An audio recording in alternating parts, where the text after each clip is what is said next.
Welcome back to fun with Rocky and diamond channel. ఈ రోజు అయితే వచ్చేసి మా అన్నయ్య అయితే వచ్చేసి నాకు మమ్మీకి అయితే వచ్చేసి బ్రెడ్ హల్వా చేయమన్నారు. అయితే ఇక మేమైతే వచ్చేసి స్టార్ట్ చేస్తున్నాం. బ్రెడ్ హల్వా ఎప్పటి నుంచి అడుగుతున్నాడు అని చెప్పేసి స్టార్ట్ చేయబోతున్నాం.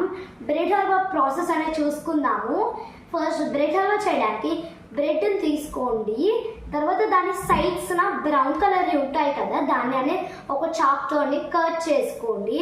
దాన్ని సపరేట్ చేసిన తర్వాత దాన్ని ఒక 5 to 10 minutes అనేది బయట అనేది ఎండపెట్టాలి. అప్పుడు కొంచెం ఫ్రైలోకి ఈజీగా ఉంటుంది.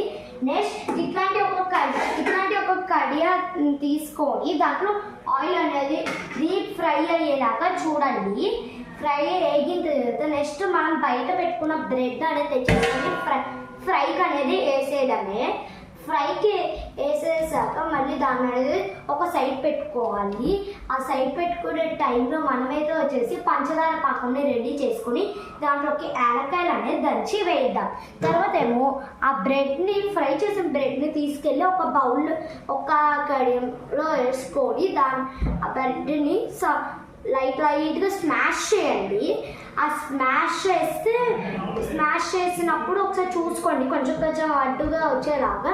నెక్స్ట్ దాంట్లోకి కొంచెం బాదం పప్పు, కిస్మిస్, ఖర్జూరము అట్లాంటి డ్రై ఫ్రూట్స్ అనేది వేయండి. దాన్ని ఎట్లా చేయాలి ఇక్కడ చూసేసుకోండి. ఇట్లా నేనైతే వచ్చేసి ఇట్లా చేస్తున్నాను. ఆఖరికి టేస్టీ బ్రెడ్ హల్వా అనేది కంప్లీట్ అయితే అయిపోయింది. ఇక నేనైతే వచ్చేసి ఇక్కడ స్టవ్ అనేది ఆఫ్ చేసేస్తున్నా. చూడండి బాగుంది కదా.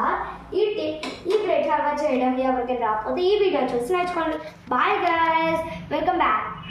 Bye guys, like and subscribe.